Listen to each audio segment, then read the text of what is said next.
My name is Sai Chatura. My mother name is Madhavi. My father name is Alok Sai Garu. Alok Sai Garu. Uh, mm, uh,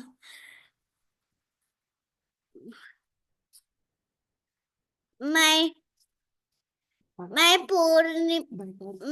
Bhagavad Gita teacher name is Purnima ma'am. I am standing in second class. Om Shri Krishnaya Paramatmani Namaha. Shrimad Bhagavad Gita अथ प्रथमोऽध्यायः अर्जुन विषाद योगः धृतराष्ट्र उवाच धर्मक्षेत्रे कुरुक्षेत्रे समवेतायुत्सवः मामका पाण्डवाश्चैव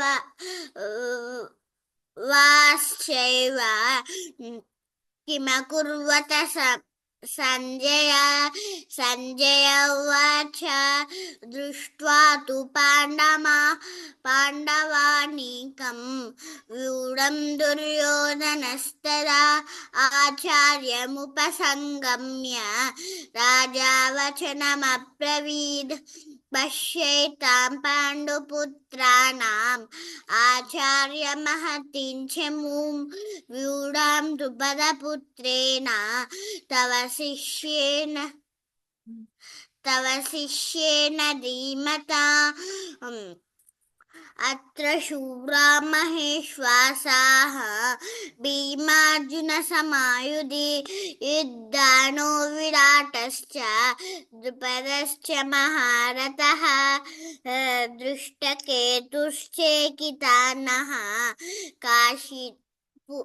काशीराजश्च वीर्यवान् पुरुजित् कुन्तिभोजश्च शैप्यश्च नरपुङ्गवः युधामन्युश्च विक्रान्तः उत्तमौजाश्च वीर्यवान् सौभद्रो द्रौपदेयाश्च सर्व एव महारथाः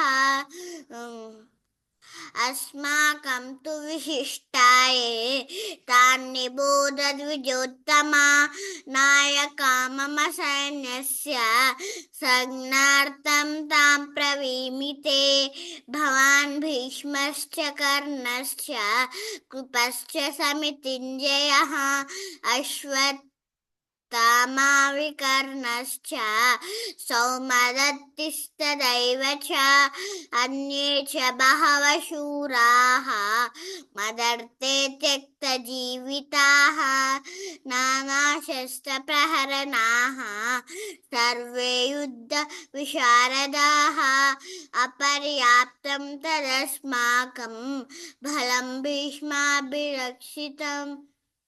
बलं भीष्माभिरक्षितं पर्याप्तं त्विदमे तेषां बलं भीमाभिरक्षितं अयनेषु च सर्वेषु युताभागमवस्थिताः भीष्ममेवाभिरक्ष्यन्तु भवन्तः सर्व एव हि तस्य सञ्जनयन् हर्षं कुरुरुद्धः पितामहः सिंहनादं विनद्योच्चैः शङ्खं दद्मो प्रतापवान् ततः शङ्खाश्च भैर्यश्च पणवानकगोमुखाः सहसैवाभ्यहन्यन्त सशब्दस्तु मुलोऽभवत् ततः श्वेतैर्युक्ते महति स्यन्दने स्थितौ माधवः पाण्डवश्चैव दिव्यौ शङ्खौ प्रतद्मतुः पाञ्चजन्यं ऋषिकेशः देवदत्तं धनञ्जयः पौर्णं दद्मो महाशङ्कं भीमकर्मारुकोदरः अनन्तविजयं राजा कुन्तीपुत्रो युधिष्ठिरः नकुलः सह देवश्च सुघोषमणिपुष्पकौ काश्यश्च परमेश्वासः शिखण्डी च महारथः दृष्टद्युम्नो विराटश्च सात्यकिश्च पराजितः द्रुपदो द्रौपदेयाश्च सर्वशः पृथिवीपते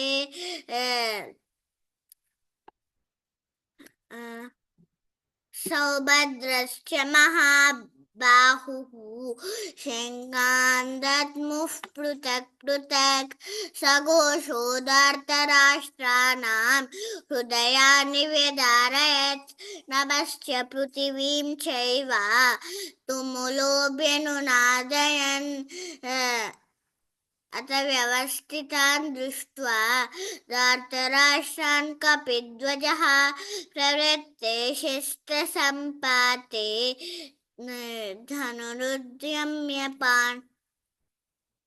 धनुरुद्यम्य पाण्डवः ऋषिकेशं तदा वाक्यम् इदमाहमहीपते अर्जुन उवाच सेनयोरुभयोर्मध्ये रथं स्थापयाम्यच्युता यावनेतान्निरीक्षेऽहं योद्धुं कामानवस्थितान् कैर्मया सह योद्धव्यम् अस्मिन् रणसमुद्यमे योत्स्यमानानवेक्षेऽहं ययेतेऽत्र समागताः धार्तराष्ट्रस्य दुर्बुद्धेः युद्धे प्रियचिकीर्षवः सञ्जय उवाच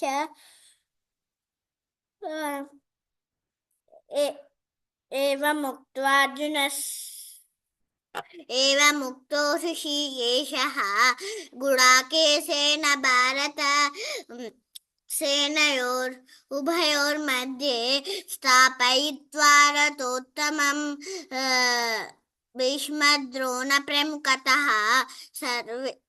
सर्वेषां समहीक्षितान् उवाच पार्थ पश्यैतान् समवेतान् कुरूनिति तत्र पश्यत् स्थितान् पार्थः पितॄनथ पितामहान् आचार्यान् मातुलान् भ्रातॄन् पुत्रान् पौत्रान् सखींस्तथा स्वशुनान् सुहृदश्चैव सेनयोरुभयोरपि तान् समीक्ष्य स कौन्तेयः सर्वान् बन्धूनवस्थितान् कृपया परयाविष्टः विषीदन्निनमब्रवीत् अर्जुन उवाच दृष्ट्वेमं स्वजनं कृष्ण युयुत्सुं समुपस्थितं सीदन्ति मम गात्राणि मुखं च परिशुष्यति वेपतुश्च शरीरे मे रोमहर्षश्च जायते गाण्डीवं स्रंसते हस्तात् त्वक्चैव दह्यते न च शक्नोम्यवस्थातुं भ्रमतीव च मे मनः निमित्तानि च पश्यामि विपरीतानि केशव न च श्रेयोनुपश्यामि हत्वा स्वजनमाहवे न काङ्क्षे विजयं कृष्ण न च राज्यं सुखानि च किं नो राज्येन गोविन्द किं भोगजीवितेन वा येषामर्थे काङ्क्षितं नः राज्यं भोगा सुखानि च किं नो राज्येन गोविन्द तैमेव स्थिता युद्धे प्राणां त्यक्त्वा धनानि च आचार्याः पितरः पुत्राः तथैव च पितामहाः मातुला श्वशुरा पौत्राः शालासम्बन्धिनस्तदा एतान्न हन्तुमिच्छामि न तोऽपि मधुसूदना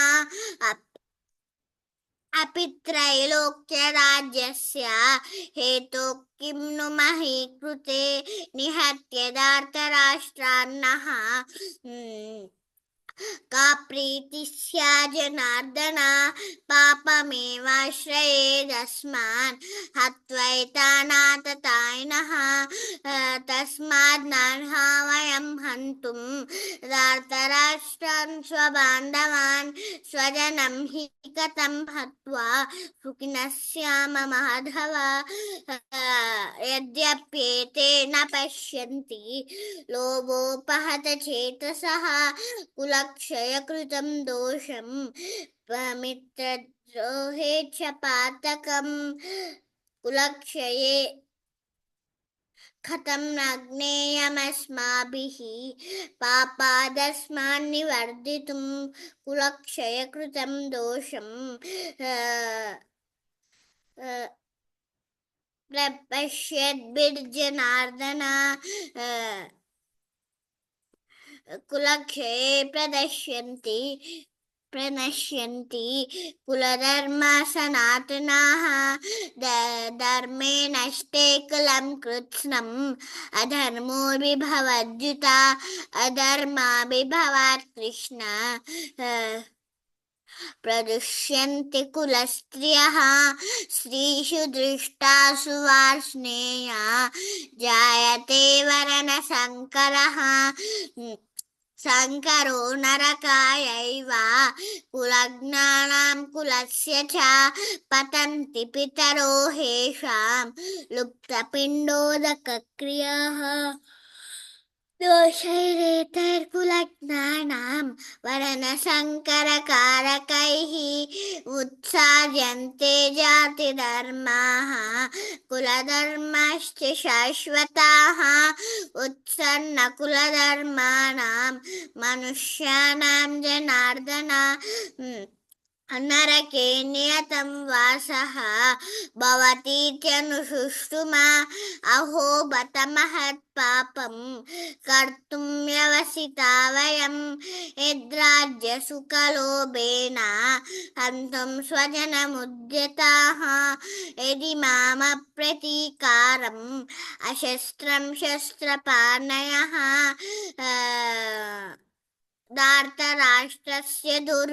धार्तराष्ट्रारणे हन्युः तन्मे क्षेमतरं भवेत् संजय उवाच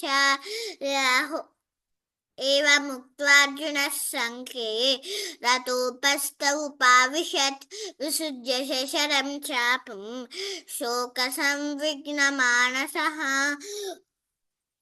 ओम तत्सदिति श्रीमद्भगवद्गीतासु उपनिषत्सु ब्रह्मविद्यायां योगशास्त्रे श्रीकृष्णार्जुन संवादे अर्जुन विषाद योगो नाम प्रथमोऽध्यायः.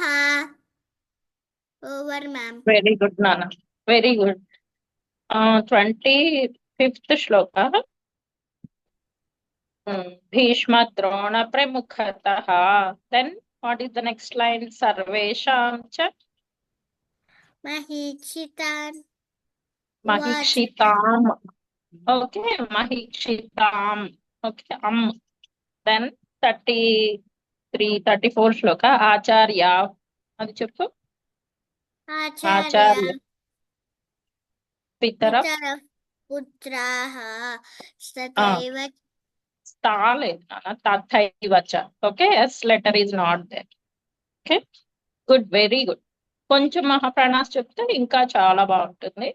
చాలా బాగా చెప్పావు. టైర్డ్ అయిపోతుంటా చూసావా, అందుకనే ఇంకా ప్రాక్టీస్ చేస్తే అంత టైర్డ్ అయిపోయి కొన్ని శ్లోకాల తర్వాత అలా అవ్వకుండా కొంచెం ఇంకా ప్రాక్టీస్ చేయొచ్చు. Okay, very very good.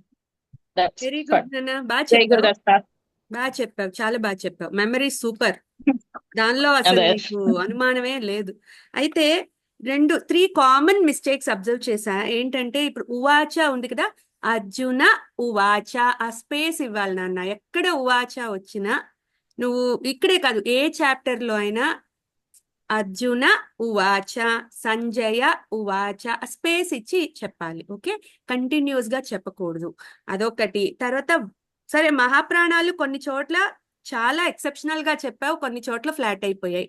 అది నీకు over a period of time నీకు అర్థమైపోతుంది, అది పర్వాలేదు. నేను దాని మీద I'm not so much worried.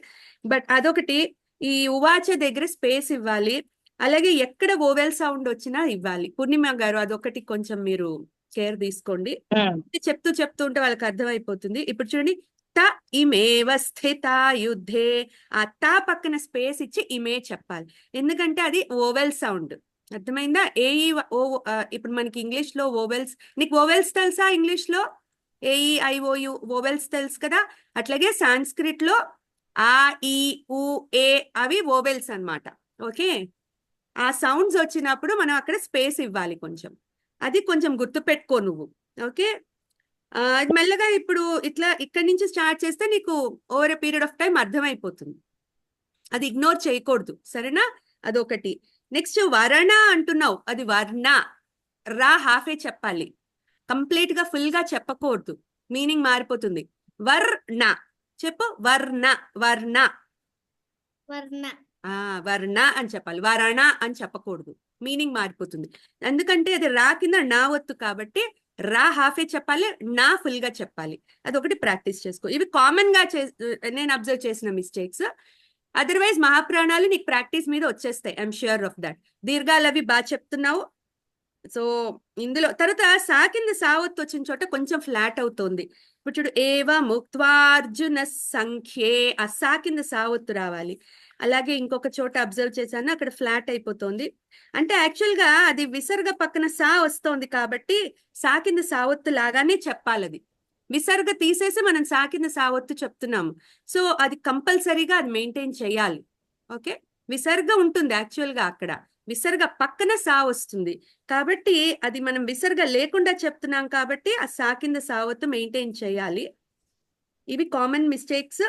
ఇవి కొద్దిగా పూర్ణిమ గారు మీరు కేర్ తీసుకుంటే I think it will be set అయిపోతుంది. ఓకే నాన్న, ఈ ఉవాచ పక్కన మాత్రం స్పేస్ ఇవ్వాలి గోయింగ్ ఫర్దర్, సరేనా? ఓకే నాన్న, అండ్ ఆల్ ద బెస్ట్. బాగా చెప్పావు. ఓకే, మెమరీ అయితే సూపర్, అసలు అందులో డౌటే లేదు. ఓకే, ఆర్డర్ కూడా కరెక్ట్ గా చెప్తున్నావు. ఒక 2 చోట్ల కన్ఫ్యూజ్ అయ్యావు కానీ మళ్ళీ నువ్వే అడ్జస్ట్ చేసుకున్నావు. అండ్ అది కామన్, ఎందుకంటే సిమిలర్ వర్డ్స్ వచ్చినప్పుడు ఇట్స్ ఆబ్వియస్ జంప్ అయ్యే అవకాశం ఉంటుంది, పర్వాలేదు. ఓకే, నీ ఏజ్ కి you're doing an excellent job. Okay, okay నాన్న. థ్యాంక్ యూ అండి దోష గారు. యా యా యా యా జై గురుదత్త నాన్న, సాయి చిత్ర. రికార్డింగ్ జై గురుదత్త.